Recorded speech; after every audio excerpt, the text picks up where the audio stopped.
Hi friends, welcome to Vidya's life style. இன்றைக்கி வந்து 4வது நாள் திருவிழா. இப்போ நாங்கள் எங்கே போகிறோம்னா கச்சேரிக்கு போகிறோம். இங்கே போகிறோம் பெட்ஷீட்டு தண்ணி எல்லாத்தையும் எடுத்துக்கிட்டு பாட்டு கச்சேரி பார்க்க போகிறோம். ஃப்ரெண்ட்ஸ், நாங்கள் கோவிலுக்கு கிளம்பி பாட்டு கச்சேரி பார்க்கலான்னு வந்துட்டு இருக்கும்போது முருகர் கோவிலில் வந்து அன்னதானம் போட்டுட்டு இருந்தாங்க. 7-7:30 கச்சேரி ஆரம்பிச்சிட்டாங்க. அதனால் நாங்கள் சாப்பிடாம தான் வந்தோமா. அப்புறம் என் சின்ன பையன் அண்ணன் பொண்ணு எல்லாமே பசிக்குதுன்ட்டாங்க. சரி அங்கேயே வந்து அன்னதானம் வாங்கி சாப்பிட்டோம். வெஜ்ஜு பிரியாணி, புளி சாதம், சக்கரை பொங்கல், சுண்டல்லாம் கொடுத்தாங்க. அப்புறம் சாப்பிட்டு வந்து உக்காந்து கச்சேரி பார்த்துட்டு இருந்தோம். அப்புறம் கச்சேரி பார்த்துட்டு எங்கள் அம்மா வந்து டிஃபன் செஞ்சு வைக்கிறேன், நீங்கள் போயிட்டு வாங்க, ஏன்னா 10 மணிக்கெலாம் முடிஞ்சிடும், நீங்கள் போயிட்டு வாங்கன்னு சொன்னாங்களா. டிஃபன் செஞ்சு வைக்கிறேன். அவங்களுக்குமே கொஞ்சம் வரலன்னு சொல்லிட்டாங்க, அவங்களுக்கு தலைவலியாக இருக்குது, நான் வரல அப்படின்னுட்டாங்க.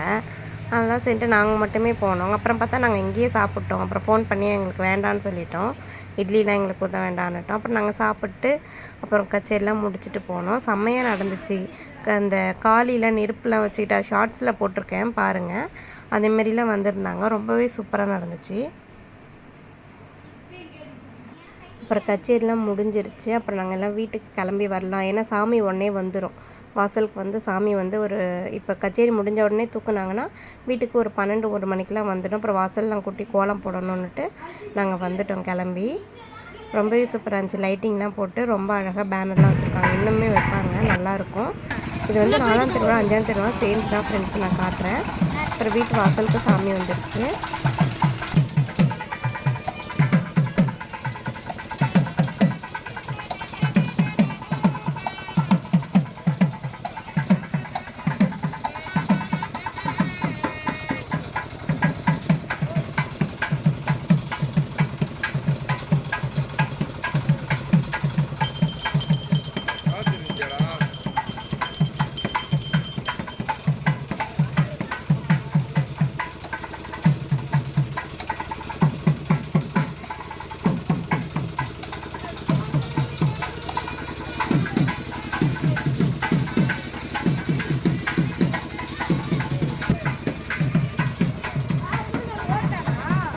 வந்து 5வது நாள் திருவிழா கரகாட்டம் தான். 6வது நாளும் கரகாட்டம் தான். இப்போ நாங்கள் வந்து 5வது நாள் திருவிழாவுக்கு மணி வந்து எப்படி 10:30 ஆகுது, நைட்டு 10:30 ஆகுது. அதனால் நாங்கள் வந்து இப்போ தான் கிளம்பியிருக்கோம். சாமி வந்து ஊர்வலம்லாம் வரும், அதெல்லாம் பார்க்கலாம், கரகாட்டமும் போய் பார்க்கலாம். நான் ரெடி ஆகிட்டேன். இங்கே பாருங்க, எங்கள் அண்ணி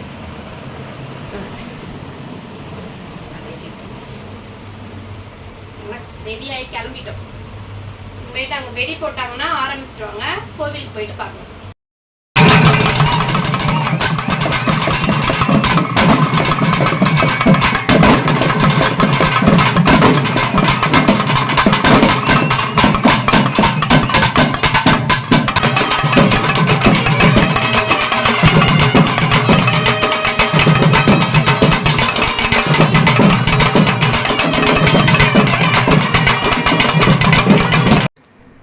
இங்கே வந்து அன்னவாகனத்தில் வந்து சாமியெல்லாம் அலங்காரம் பண்ணி ரெடியாக வச்சுருந்தாங்க. ஏன்னா நைட்டு வந்து சாமி வந்து கரகாட்டம் ஆடி முடித்ததுக்கப்புறம் ஒரு 12-1 மணிக்கு கிளம்புச்சுன்னா எங்களுக்கு விடிய காலையில் 6-7 மணிக்கு தான் எங்கள் வீட்டு வாசலுக்கு சாமி வரும். இதில் தான் வந்து சாமியை எடுத்துகிட்டு வருவாங்க. 4 நாள் வந்து கையில் தூக்கிட்டு வருவாங்க, 5-6 வந்து இதேமாரி தான் தூக்கிட்டு வருவாங்க. கடைசி நாள் 11ஆம் நாளும் கையில் தான் சாமியை தூக்கிட்டு வருவாங்க. அழகாக அலங்காரம் பண்ணியிருந்தாங்க, சூப்பராக இருந்துச்சு. இந்த வருஷம் தான் ஃப்ரெண்ட்ஸ் புதுசாக வந்துட்டு இதேமாரி கம்பி வச்சு கட்டியிருந்தாங்க. எப்பயுமே கட்டை வச்சு கட்டியிருப்பாங்க, இந்த வாட்டி கம்பி வச்சு கட்டியிருந்தாங்க. ரொம்பவே கூட்டம் வந்துருச்சு, நல்லா இருந்துச்சு, பார்க்கவே சூப்பராக இருந்துச்சு. 10 பேர் உட்காந்துருந்தோம், நாங்களாம் உட்காந்துட்டோம். 10 பேர் நின்றுட்டு பார்த்துட்டு இருந்தாங்க.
பாட்டை அடிக்க போகிறாங்க ஃப்ரெண்ட்ஸ். எங்கள் வீட்டுக்காரமே எங்கள் ஊர்லேருந்து வந்திருந்தாரு, எங்களை விட்டுட்டு ஊருக்கு போயிட்டாரு. இப்போ திரும்பியுமே அவர் வந்திருந்தாரு. இன்றைக்கி வந்துட்டு திரும்பி போயிட்டு வரேன். ஏன்னா நாங்கள் கடை வச்சுருக்கோமா, எங்களால் வந்து லீவ் போட்ட அப்பப்போ வர முடியாது கடையை முடித்து. அதனால தான் சரி சொல்லிட்டு வந்திருந்தாரு. வந்துட்டு உடனே காலையில் போயிட்டாரு. அதுக்கப்புறம் காலி எனக்கு ஒரு ரொம்ப மே 12ஆம் தீமிதி திருவிழா அப்போ சித்ரா பௌர்ணமி வந்து வருவாங்க.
ஃப்ரெண்ட்ஸ் அதுக்கப்புறம் கராட்டை முடிஞ்சு வீட்டுக்கெலாம் வந்துட்டோம். படுத்து தூங்கிட்டு காலைல ஏஞ்சா மணி 6.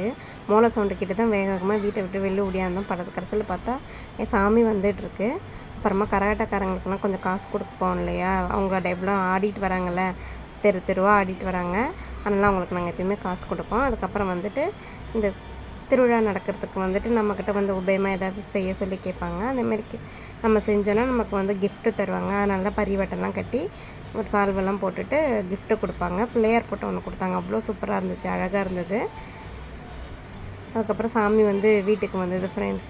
அவ்வளோ சூப்பராக இருந்துச்சு ஃப்ரெண்ட்ஸ், செம்மையாக இருந்துச்சு.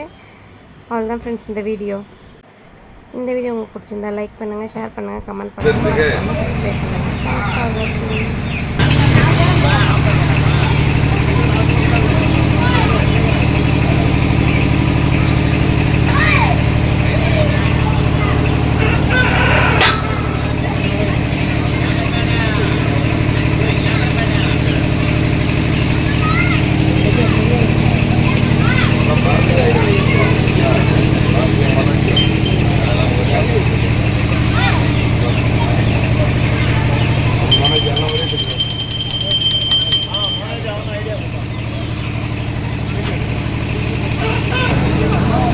ஏன்டா